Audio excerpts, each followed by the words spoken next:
Okay, respected colleagues, thank you for having. Please come in. Please sit down.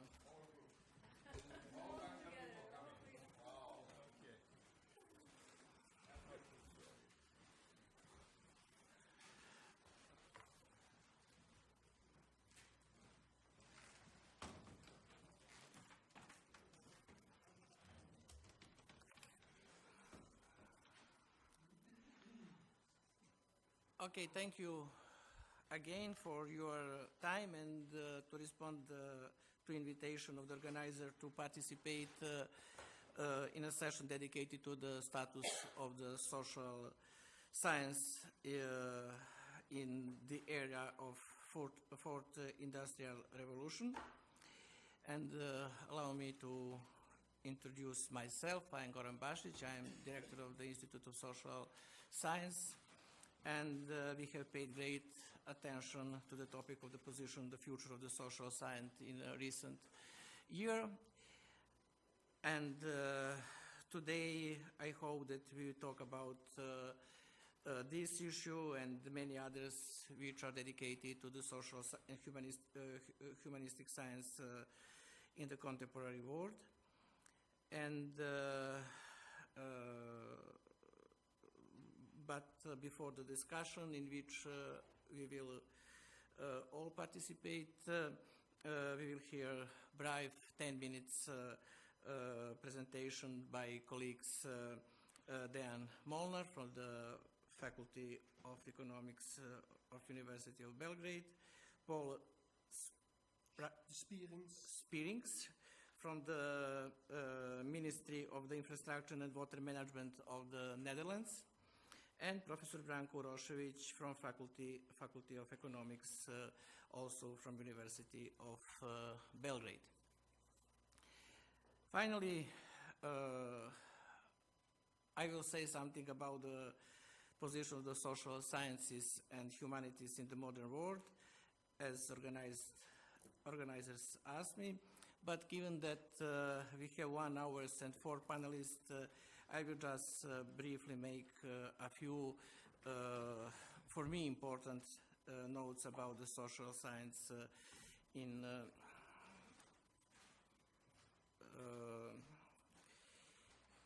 and I started that in the case we want to summarize the position of social sciences and humanities and education in the digital age. We can do so by quoting Martin Luther King words. He said, "Our scientific power was outrun our spiritual power. We have guided missiles and misguided men." In contemporary context, education keeps up with development of technology and requirements of the society, thus primarily trying to provide a high level of professionalism and qualification of workers in performing certain jobs. The capability of critical thinking and analytical stance towards social issues are neglected. Man has forgotten about the importance of education for self-esteem, since while profiting from material goods, he needs to be careful and protect himself from their tyranny. If he is weak enough to grow smaller, to fit himself to the covering, then it becomes a process of gradual suicide by shrinking of the soul, as Tagore said. Another line of thinking regarding to the relationship between social sciences and education in the digital age concerns the education in civic competencies and democracy, a nurturing and development of critical thinking. However, a critical-oriented author, as American philosopher Martha Nussbaum, believes that we are facing a global crisis of education, the crisis which undermines the fundamental values of modern society. Being dedicated to increasing their national profits, modern states in their education systems discard the skills necessary to keep a democracy alive. Should this trend persist, soon the entire world will witness the production of useful machines rather than competent citizens who use their own minds, criticize traditions and modern society, and understand the importance of other people's suffering and achievements. The future of democracy is uncertain. In general, the attention is increasingly paid to education in the context of its contribution to economic growth. Profit motivates governments and companies to invest in development of natural sciences and technologies, as these are believed to be crucial for the stability of a state and progress. The investments into development of technology are not a matter of dispute, but what is worrying is a possibility to neglect, on the wings of the progress, the development of skills that are essential for the vitality of any democracy, as well as for the certain of the creation of the sustainable world's culture capable to constructively engage in solving global problems as pollution, climate changes, forced migration, populism, or xenophobia. These skills are connected to social sciences, humanities, and art. The capability of critical thinking, the ability to overcome the local and, in the area of globalization, to consider global problem as a citizen of the world, and finally, the ability to use one's empathy and understand the adversities faced by the other people. We can already sense the tensions occurring between the concepts of education intended for making profit and education with the purpose of achieving more inclusive citizenship model. To understand the tension which has occurred between nature and man as its rational part, as well as to achieve the balance between them, requires knowledge offered by social science and humanities. New times call for a new paradigm, and its establishment requires for the role of social science instead of their silence and blindness. People understand the changes less and less and find it increasingly hard to adjust to them. Globalization has speed up the pace of changes and pushed people in situations where they lose control over their personal plans. Migrations, violence, dehumanizations are all consequences of the changes that we have faced in the century of technological progress and human rights. There are too many contradictions and dilemmas in order for them to be understood in different parts of the world by people rooted in their own cultures and overwhelmed by a lot of personal and local problems. People find it easier to accept the fact concerning space research than to understand what they need to change in their cultural habitus in order to find footing in this accelerated world. The next point is that no education system is adequately performing its duties if it is benefited from only by rich elites. Availability of high-quality education is an important issue in all modern democracy. Bureaucratized management elites at university all over the world place profit before the research-based knowledge in social science and humanities, which can raise many open questions. The explanations, the economic growth in sine qua non of development, and that because of these IT and technological skills are stimulated through the education system is not enough, since the growth can be obtained in the condition of unevenly accessible education.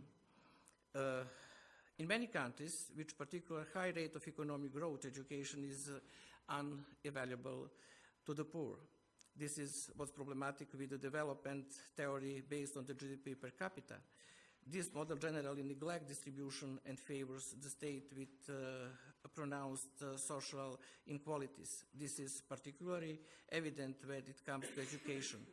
Taking into account the nature of information, economic states can increase their GDP without paying much attention to distribution and accessibility of education, as long as they are capable of establishing competent technological and business elites. However, can democracy survive in the conditions that entail major inequalities in life chances?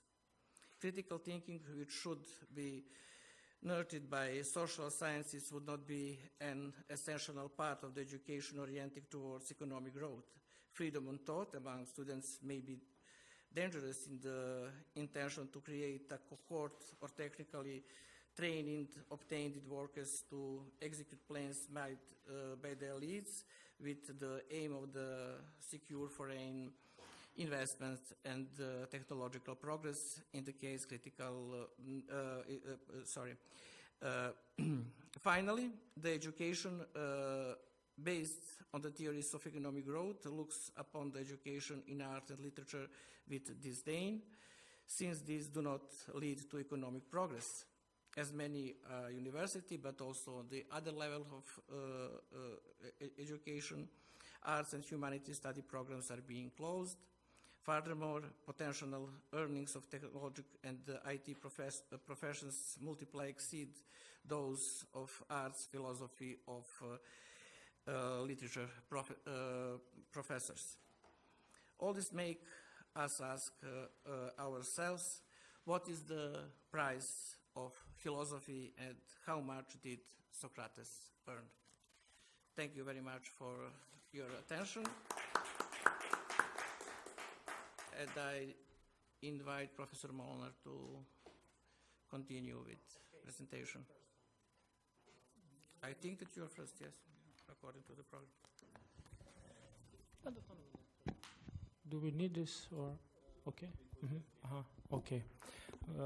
My name is Dejan Molnar. I'm coming from Faculty of Economics, University of Belgrade, and my the area of research and interest beside the regional local economic development is energy economics.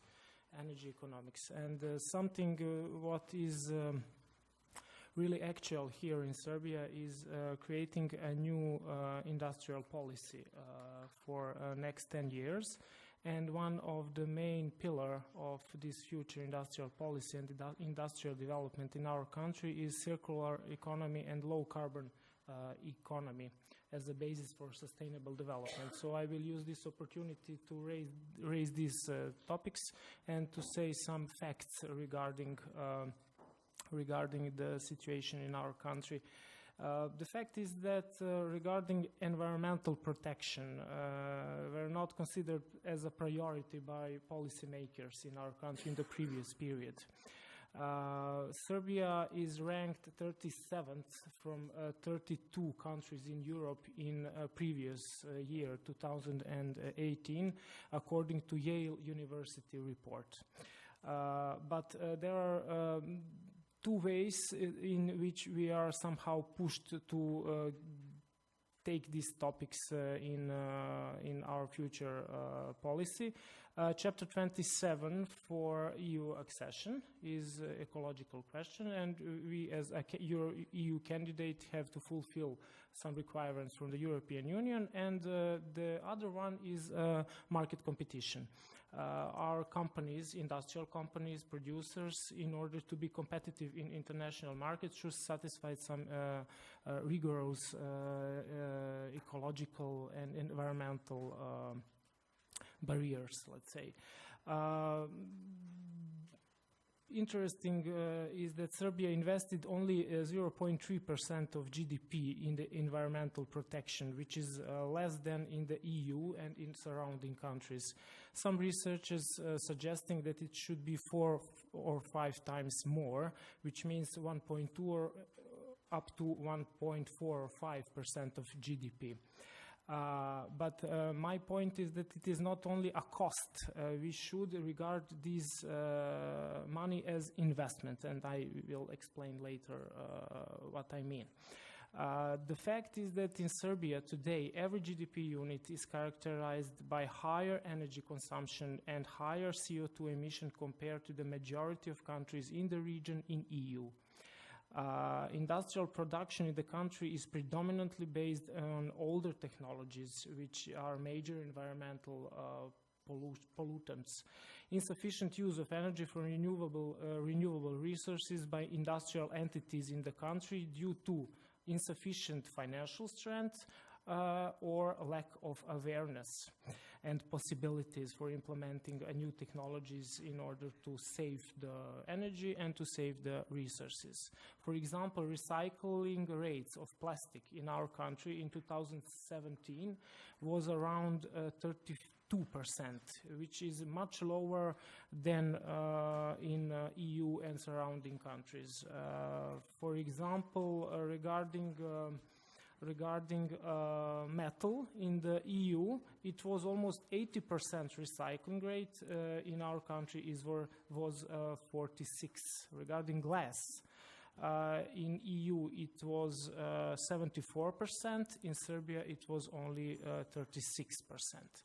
So, as I said, circular economy model, contrary to the linear model, suppose that we use and reuse some, let's say, not say waste, but some products which are not the main product from the linear model of production.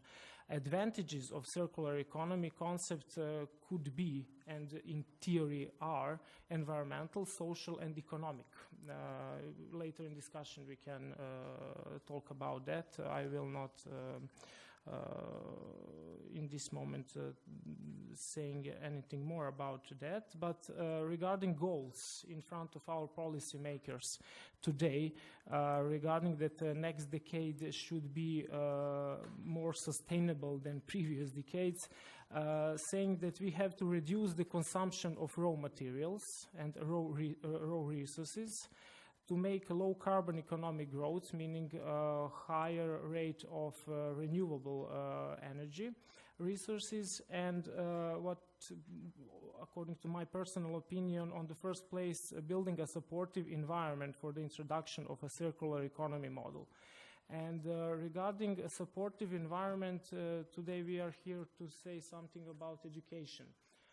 For example, I was in previous months have opportunity to talk with representatives of companies all over the Serbia, and all managers in companies saying that in the country there is not enough awareness of waste management and about possibilities of reusage of and reusing of materials.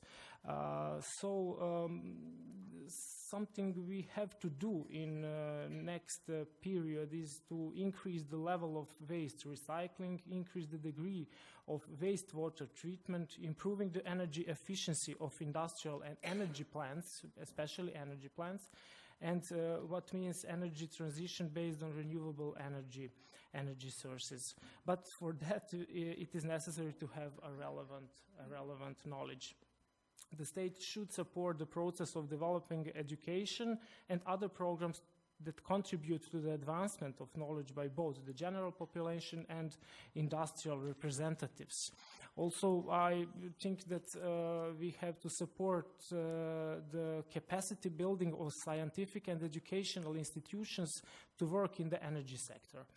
And also to set the scientific and educational system based on the principles of green, circular, and blue economy also. We're today talking about circular economy, but also the green economy concept and blue economy concepts also open the door for much more implementation of knowledge and models that we can apply in our business processes. Also the concept of bioeconomy and ecological culture and ecological awareness, it is very important. So today when Europe is setting course for a resource efficient and sustainable economy, it means that we have to put more attention in developing and transferring in our business models new technologies and processes for the bioeconomy as a base for blue and circular economy models. Then developing markets and competitiveness in bioeconomy sectors, and pushing policymakers and stakeholders to work more closely together. I would like to mention a researcher named by Ginter Pauli. If you have heard for him, yes, he has a book, The Blue Economy, 10 years, 100 innovations, and 100 million jobs. which is example how someone who is a researcher, who is also a professor or teacher, let's say in one book put 20 years experience of business models regarding how environmental problems with, are open source scientific solution based upon physical processes common in the natural world to create solutions that are both environmentally beneficial and which have financial and wider social benefits. Also the other main thing in our circumstances here in Serbia that we really have to raise the awareness of the people, households, families, young people, and then on the other, as the outcome, it will come that you have to improve the business models and the production as such. So without education and primary level, and in the other hand, possibilities that offers actual industrial revolution, the fourth industrial revolution, regarding the, let's say, building the potential to use knowledge and innovations in existing processes in order to save the energy and save the resources. Because Serbia is not a rich country, as during the previous period we learned in schools. Unfortunately, it is not like that, so we have to have in mind that and to implement these potentials I was talked about in our future industrial policy and supporting the business model in the future. So for the introduction, I do not know if I have used my 6, 7, 8 minutes, but I'm here to discuss with you if you are interested for more and go deeper in some details regarding the existing position and future possibilities for building circular economy model in Serbia. And I have to conclude with my personal opinion that I am also I'm not believe too much that we can in next 10 years make some great progress here in Serbia, because as I mentioned the figures, we are on the very, very low level, but we have to prepare ourselves for the future, building the knowledge, building the awareness, and preparing for some sustainable industrial model, let's say, in the future. Thank you.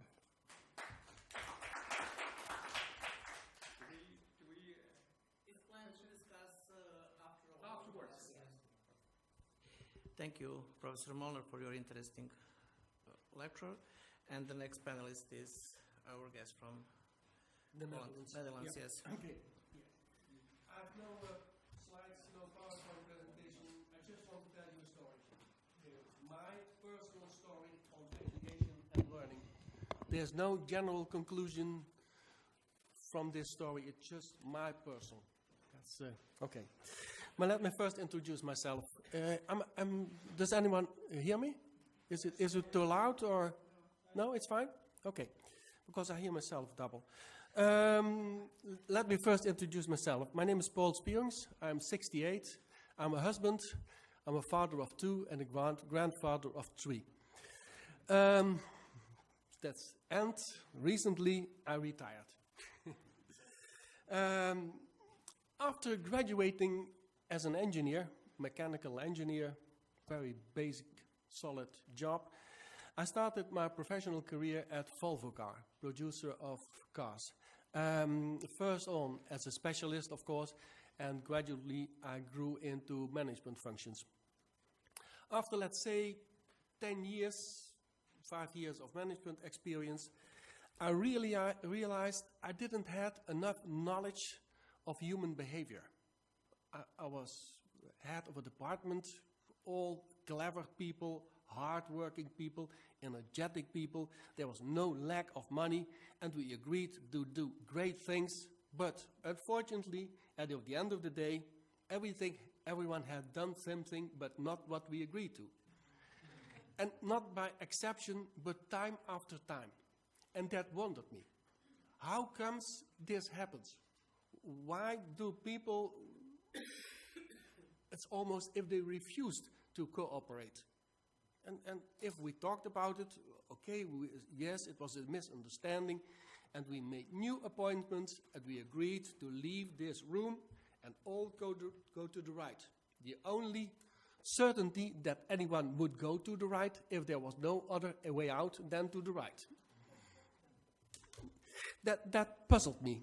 And it even got worse when I was appointed head of quality in Volvo.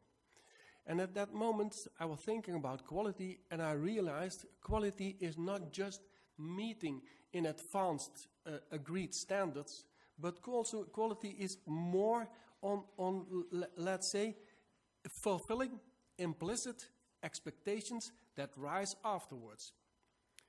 Quality is much on perception. And from perception, I didn't have any knowledge at all as an honest engineer, nor did my colleagues have. That's why I started studying psychology. And studying psychology was for me, in retro perspective, in looking behind, it was a treasure house full of very useful information. To quote Kurt Lewin, nothing more practical than a good theory. It gave it to me. But entering the university studying psychology, there was no sign like in a train. Mind the gap. Ping, ping, mind the gap. Be warned. There was no warning sign in this study psychology. I don't know if it's others in other schools, but the first 2 years of my education, psychology, I didn't understood what they were telling me. It were all regular, normal words, but they had no meaning. I was completely lost in translating it. And after managing that problem, minding the gap, I was very successful. I could practice what I learned at school, and the most striking thing for me to learn was, first of all, was de-learning. Going back, getting rid of all kinds of ideas I had, like that everything is to be calculated in advance. Uncertainty is not a disaster. Uncertainty is part of life, and you can use it very successfully. So I had to get rid of my belief in universal truth and reality. I had to accept the importance of language. Language creates truth. Language creates meaning, and that was, for me, striking. But in time, I learned to do it. What was even more striking for me is that having a shared meaning was even the most important. And that a shared meaning, a social construct, can be constructed. And that was helpful for me as an engineer, because constructions I knew something about. What I gained was tools for better understanding, for understanding that every coin has two sides, a predictable and an unpredictable side. And that was really meaningful for me. After learning this, when I was 50, I moved to Rijkswaterstaat. Rijkswaterstaat is, what you told me, is the organization in Holland, in the Netherlands, that's on behalf of Dutch government in charge of water quality and quantity, protecting us from flooding, taking care of enough drinking water of good quality, and for the main infrastructure. Bridges, dikes, roads, weirs, whatever you call them. Rijkswaterstaat is a very robust organization, founded in 1792, meaning it was a merger in 1792 from a lot of local organizations, and the organization is even older than the Kingdom of the Netherlands. It's an organization dominated by engineers, so I felt very at home. Yeah. What I learned again, at Rijkswaterstaat, was what I learned also in my study of psychology on the both sides of the coins, that a dike, a bridge, or whatever, not just is a solid mechanical construction. It is also a social alteration of an existing organism. What is helpful to one side of the coin is not necessarily also helpful to the other side of the coin. Let me give you an example. There was a problem with a highway in a very densely populated area. A lot of noise. So what we did is we made a ditch, put that highway down in that ditch, put a roof on it, and we had a highway in a tunnel, no disturbance from noise. Two sides of the road, two neighborhoods, very happy. At least that's what we thought. Problem solved, we can go home. But unfortunately, that wasn't so. One side of the road was a very prosperous neighborhood. High house prices, wealthy people, etc., etc. The other side, night. And on that roof of that tunnel, we created a park with trees and grass and anything. And that meant the two sides, the two neighborhoods that never were interacted, were connected at a certain moment. And that had a very, very strange, for us, surprising effect. The planning for the tunnel construction we did in a time of recession. The work was carried out at the moment that the economy was booming. And booming economy in the Netherlands mean house prices. Meaning that the people of the richer part could easily move through the park to the other side, and they could afford very cheap houses and very low rents. Meaning that the people living in the cheap houses were pushed away. So instead of solving a noise problem, we drove them away from their own houses. What problem did we solve? That's again an example. And that even was worse for us. Because we are working on behalf of Dutch government, that means we are civil servants. But at that moment, we literally didn't serve society. We disserved them. And on the other hand, of course, it's not good for the social support of our organization. If they come, you can leave your house. That's the story we told them. That's again two sides of one medal. One easy, predictable side, the construction, and one, for us, unpredictable side, the effect on house prices. And what I realized at that moment and before also is that there are not only two sides of the coin, there are a lot of sides of the coin. One is just the construction side, and the other is the house prices side, but there's also financial side, and the legal side, and the political side, and the whatever you can call it, because every construction is an intervention in a social organism, and especially at this moment when finances are short, also in the Netherlands, you bring in all kind of other consortia financing it, and that gives a new information. So, what to do? How to deal with predictability and unpredictability? And can it, and what can you do with it? And for the future, we see more and more of these things. All the things that are called here today are also going for Rijkswaterstaat. Climate change. Climate change means climate is doing other things than we did the last years. And that for an organization that's building dikes for hundreds of years have to rethink of their way they do it. And with the last 20 years, we are experimenting with not building dikes, but with removing dikes. Giving land back to the water. That's a big step for the engineers that are trained in building dikes.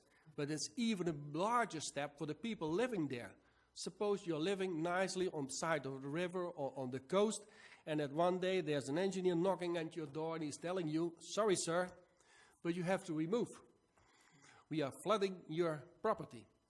Yeah, how to explain that in a decent way. That's not easy. A lot of these things, autonomous driving, smart data analysis, it does a lot to our organization. And how do we learn to do all these things? How do we learn to see all kinds of sides on one coin?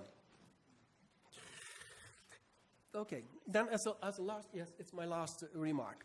When preparing for this meeting, a dear friend wrote me a mail and asked me, and I'll quote what he said, "What kind of initial education in engineering would have prepared your career, and what initial education of social scientists would help them prepare for collaborating with engineers?" It's a very legitimate question, and I really was thinking about it. But honestly, I don't have a clue. I don't know. I even asked myself, would it for me personally have been possible to do so? And the answer must be no. When I was 20s and I started my engineering education, I wasn't vulnerable at all for social science. It was way too complicated. It doesn't help you. Why should you bother for doing it? It was a matter of maturing and seeing real problems that engineering couldn't help me, that I was able to make the mental shift to changing it. So I guess, and the two educations were complementary for me. There was no overlap. It were two completely different educations on a different language. So I guess I have to rephrase the question to what kind of education can speed up maturing and open someone's mind for the other side of the medal? And even more, what can help speaking two languages? Because that's the problem. And putting an interpreter, a translator in between doesn't help, in my opinion. No, I'm an engineer. And an engineer says, if you need a support construction for something you made something wrong. So stop support constructions. And a translator is a support construction. You have to, at least one of the two has to speak the language of the other. I hope you can answer this question for me. Thank you.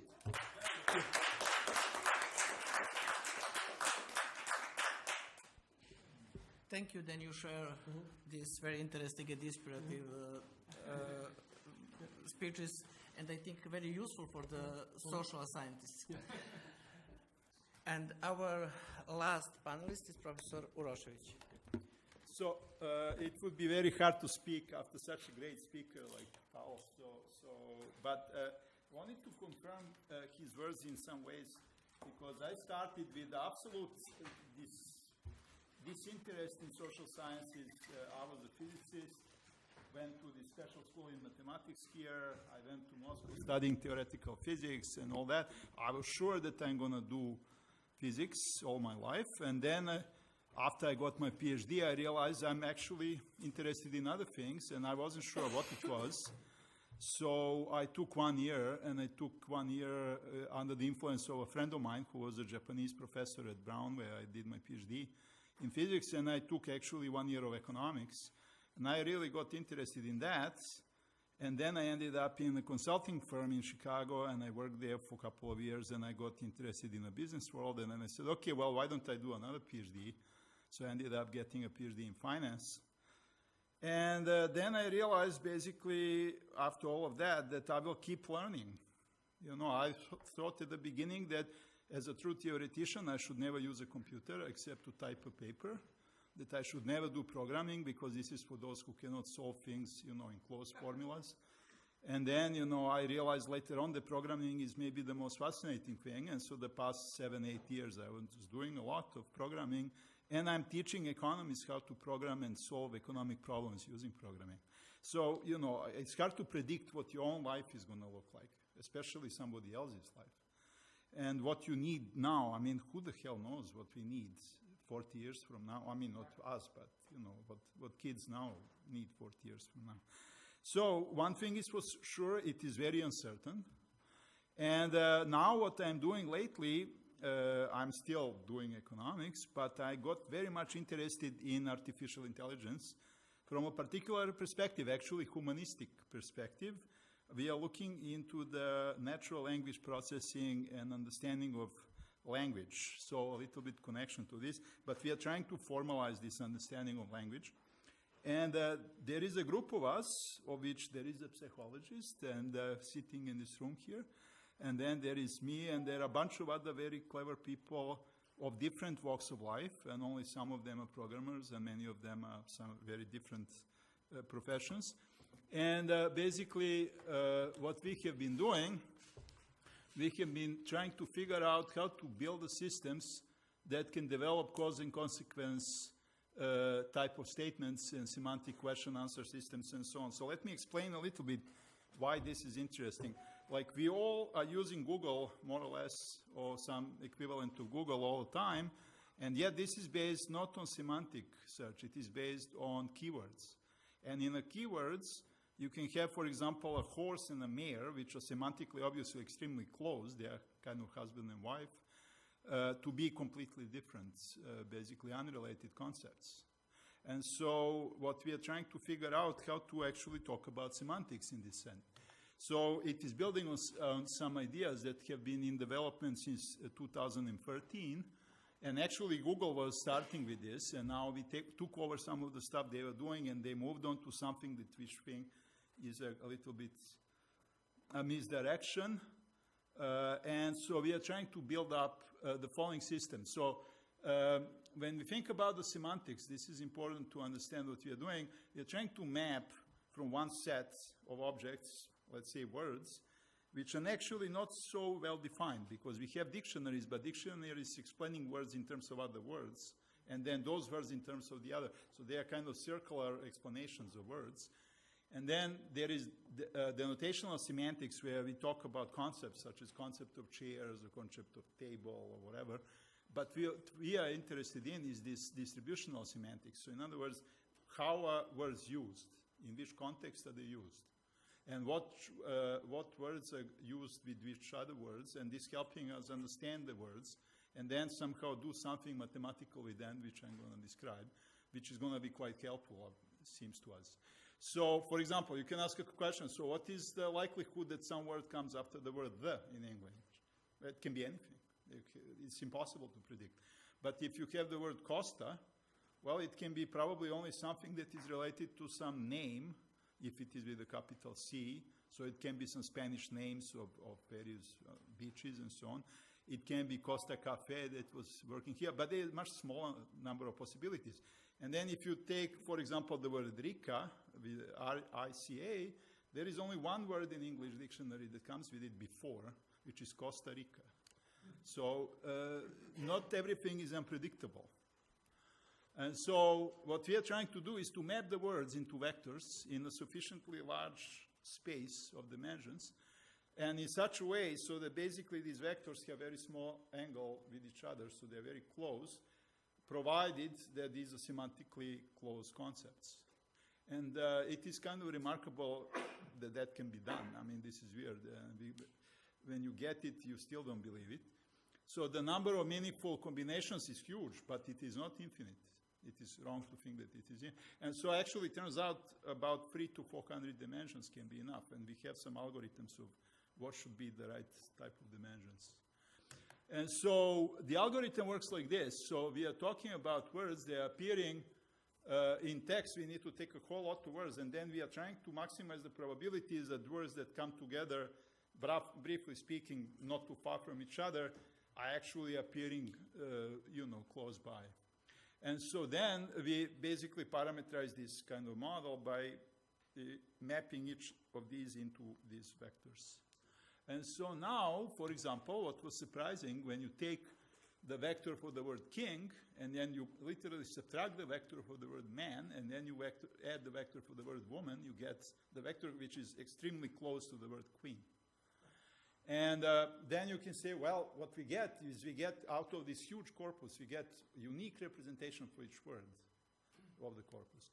Now you can say, well, how can this be? Because you have mentioned, that there are so many ways in which we can understand words. And it's, so here, for example, the word bank. So what is a bank? If you just say bank, it can be anything. Can be bank shot in basketball, can be, blood bank, can be bank account, can be all kinds of stuff.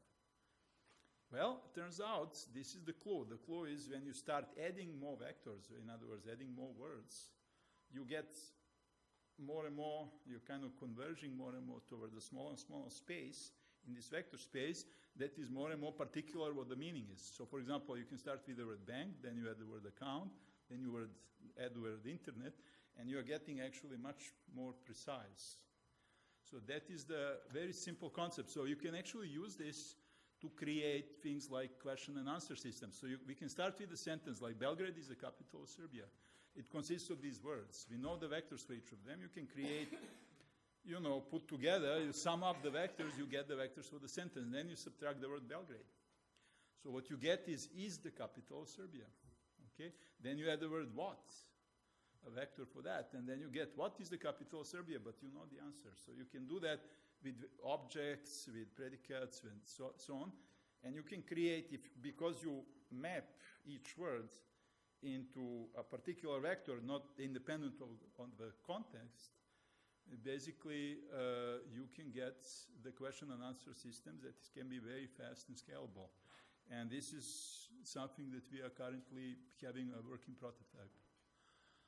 So, but there are issues. So lots of the work done in this area is done in English. So all these texts are typically in English. The crawling internet is, to the most part, it is text in English and so on. But there are so many other languages. There is Dutch, there is Serbian, Croatian, whatever. Turns out that in Croatia and Slovenia, they are working on computational linguistics of the Serbian language, including Cyrillic Serbian language, but not here. So our group is considering actually probably at some point dealing with that. But since we are started with English because this is the easiest to get the raw materials. It's an important issue. So one broader issue would be the following. So the humanistic sciences cannot be separated from these technologies or from the natural sciences. There is no way in which you can do it in any natural way. So basically all these separations are kind of artificial, and so we need to learn from each other.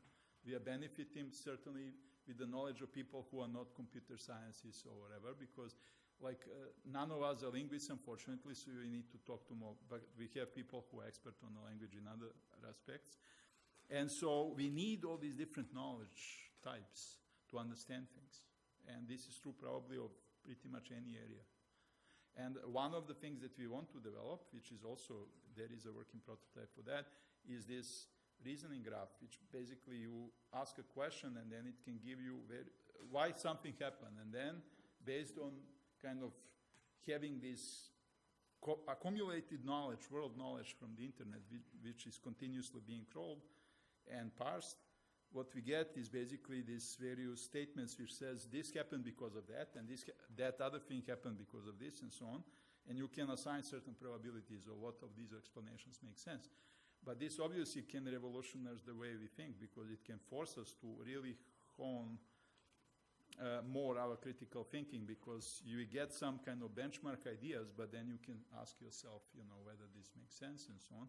So you can do a lot of things with it. Obviously, it is not going to do your thinking for you, but it's going to give you a bunch of interesting stuff to work with. Okay, that's it.